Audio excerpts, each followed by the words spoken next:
সনাতন ধর্মাবলম্বীদের অন্যতম ধর্মীয় উৎসব জগন্নাথ দেবের রথযাত্রা শুরু হয়েছে। এই উপলক্ষে ধামরাই সহ বিভিন্ন জেলায় রথ টানা এবং মেলা সহ নানা আয়োজনে মেতেছেন হিন্দু সম্প্রদায়ের মানুষ। রাজধানীর ইস্কন মন্দির থেকে বের হয়ে রথযাত্রা শেষ হয় ঢাকেশ্বরী জাতীয় মন্দিরে। 15 জুলাই উল্টো রথযাত্রার মাধ্যমে শেষ হবে উৎসব। এখন জন্ম সনদ দিয়ে খোলো বিকাশ স্টুডেন্ট অ্যাকাউন্ট। নিজের বিকাশ নিজে কর।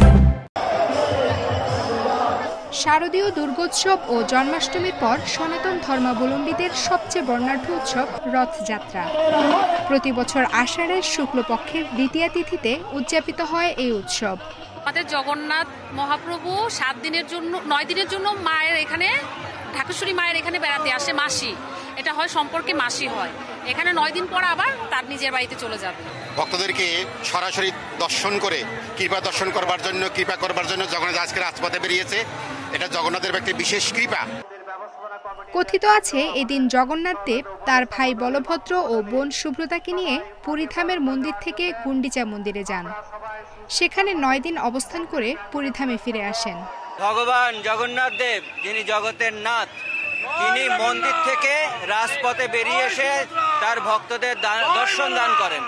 আজকে হচ্ছে একদম রাস্তায় নেমে আসে ভগবানের কাছে যা চাওয়া যায় ভগবান আজকে তাই দেবে। রথে রশি ধরে টেনে নিয়ে চলেন ভক্তেরা।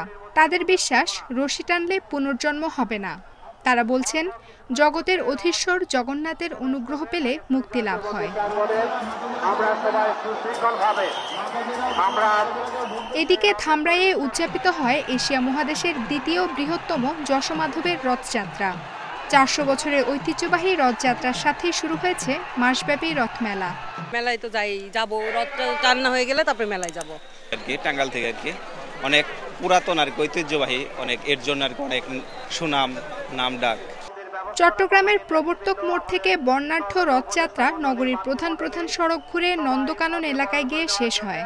নেত্রকোনার আখড়া মন্দির থেকে বের হয় বর্ণাঢ্য রথযাত্রা। 15 জুলাই উল্টো রথের বর্ণাঢ্য শোভাযাত্রার মধ্য দিয়ে শেষ হবে এই উৎসব।